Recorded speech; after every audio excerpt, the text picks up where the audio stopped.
Recent గా జరిగినటువంటి world cup లో ఇండియా సెమీస్ కు వెళ్ళడానికి, సెమీస్ లో గెలవడానికి, ఫైనల్స్ లో అపోనెంట్ కి అద్భుతమైన స్కోర్ ను టార్గెట్ గా ఇచ్చి ఇండియా కప్ గెలవడానికి మెయిన్ రీజన్ సంజు శాంసన్.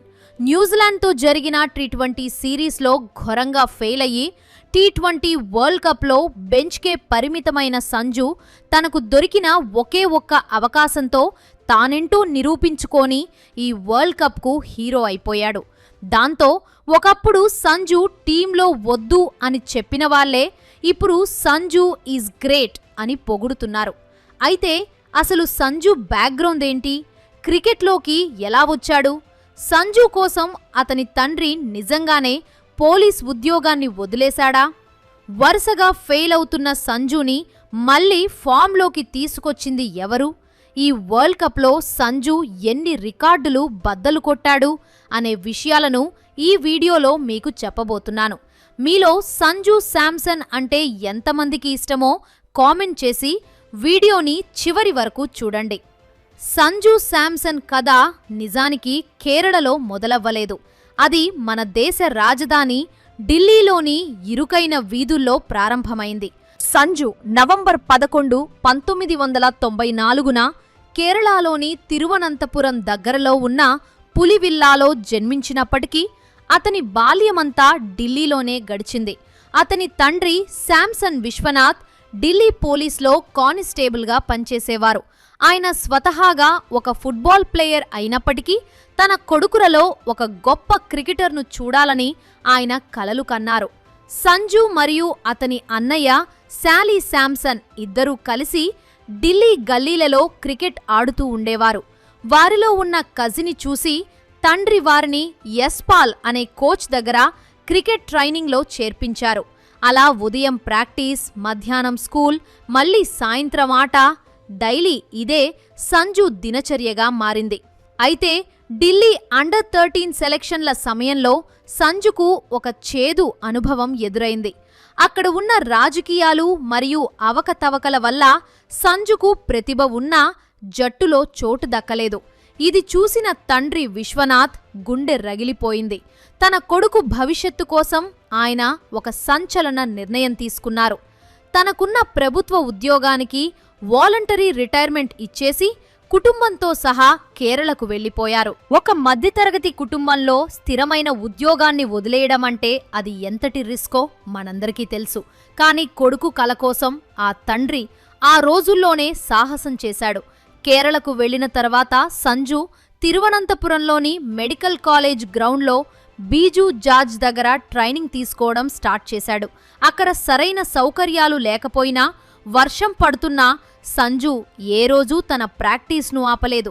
ఆ పట్టుదలే అతన్ని కేరళ అండర్ 16 మరియు అండర్ 19 జట్లకు కెప్టెన్గా మార్చింది. ఇక సంజులోని అసలైన విధ్వంసాన్ని ప్రపంచం గుర్తించింది ఐపీఎల్లోనే. 2013లో రాజస్థాన్ రాయల్స్ జట్టు రాహుల్ ద్రవిడ్ పర్యవేక్షణలో సంజును కేవలం 10 లక్షల రూపాయలకు కొనుగోలు చేసింది. అప్పుడే ద్రవిడ్ కన్ను సంజు టైమింగ్ పై పడింది. తన తొలి సీజన్లోనే సంజు అద్భుతమైన ప్రదర్శన చేసి ఎమర్జింగ్ ప్లేయర్ అవార్డును గెలుచుకున్నాడు. అలాగే 19 ఏళ్ల వయసులోనే ఐపీఎల్ హిస్టరీలో కోటీశ్వరుడిగా మారిన యంగెస్ట్ ప్లేయర్గా సంజు రికార్డు సృష్టించాడు. అతని బ్యాటింగ్ చూస్తుంటే రోహిత్ శర్మలోని ఎలిగెన్స్, ధోనీలోని పవర్ కలగలిసినట్లు అనిపించేది. కానీ అసలుక్కడే అతనికి అసలు కష్టాలు మొదలయ్యాయి. 2015లో జింబాబ్వేపై తన టీ20 డెబ్యూ చేసిన సంజు ఆ మ్యాచ్లో విఫలమయ్యాడు. ఆ ఒక్క ఫెయిల్యూర్ వల్ల అతను మళ్లీ టీమిండియా జెర్సీ వేసుకోవడానికి 4 ఏళ్లు వెయిట్ చేయాల్సి వచ్చింది. అయితే ఈ 4 ఏళ్ల కాలం సంజుకు ఒక నరకంలా మారింది. జట్టులోకి సెలెక్ట్ అవ్వడం, మ్యాచ్ మొత్తం బెంచ్ మీద కూర్చోవడం, వాటర్ బాటిల్స్ మోయడం, ఆ తరువాత టీం నుంచి తప్పుకోవడం, ప్రతిసారి ఇదే రిపీట్ అయ్యేది. దీనికి తోడు గ్రౌండ్ బయట వివాదాలు, కేరళ క్రికెట్ అసోసియేషన్ అధికారులతో గొడవలు అతని కెరీర్ ముగిసిపోయిందని అందరూ అనుకునేలా చేశాయి. కానీ ఇక్కడే ఒక విచిత్రం జరిగింది. సంజు ఎంతగా విఫలమైతే అభిమానులు అతన్ని అంతగా ప్రేమిస్తూ వచ్చారు. సోషల్ మీడియాలో జస్టిస్ ఫర్ సంజు శాంసన్ అనే హ్యాష్ ట్యాగ్ ఒక భావోద్వేగపు విప్లవంగా మారింది. రిషబ్ పంత్ లేదా ఇషాన్ కిషన్ ఫెయిల్ అయినా వారికి అవకాశాలిస్తున్నారు, మరి సంజుకు ఎందుకు లేవు అనే ప్రశ్న ప్రతి క్రికెట్ అభిమాని గుండెలో మెదిలేది. ఇక 2022, 2023 వరల్డ్ కప్ జట్లకు కూడా సంజు ఎంపిక కాకపోవడం ఆ వేదనను మరింత పెంచింది. కానీ 2024 అక్టోబర్లో హైదరాబాద్లో బంగ్లాదేశ్తో జరిగిన మ్యాచ్ సంజు కెరీర్ను మలుపు తిప్పింది. అప్పటి వరకు మిడిల్ ఆర్డర్లో ఆడిన సంజు ఆ రోజు ఓపెనర్గా వచ్చి కేవలం 40 బాల్స్లోనే సెంచరీ బాదాడు. అది భారత క్రికెట్ చరిత్రలో రెండో ఫాస్టెస్ట్ సెంచరీ. అలాగే సంజు అక్కడితో ఆగకుండా దక్షిణాఫ్రికా గడ్డపై వరుసగా 2 టీ20 సెంచరీలు చేసిన తొలి భారతీయుడిగా రికార్డు సృష్టించాడు. తిలక్ వర్మతో కలిసి అతను చేసిన 210 పరుగుల భాగస్వామ్యం టీ20 హిస్టరీలోనే అతి పెద్దది. కానీ ఈ ఆనందం అతనికి ఎంతో కాలం నిలవలేదు. న్యూజిలాండ్తో జరిగిన సిరీస్లో సంజు మళ్లీ దారుణంగా విఫలమయ్యాడు. 5 మ్యాచ్లో కేవలం 46 పరుగులు మాత్రమే చేసి తీవ్ర విమర్శలు ఎదుర్కొన్నాడు.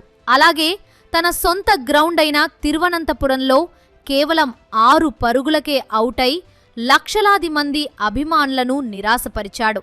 అయితే ఈ సమయంలోనే సంజు ఒక గొప్ప నిర్ణయం తీసుకున్నాడు. తన ఫామ్ను తిరిగి తెచ్చుకోవడానికి భారత మాజీ దిగ్గజం యువరాజ్ సింగ్ దగ్గర కఠినమైన శిక్షణ తీసుకోవడం మొదలుపెట్టాడు.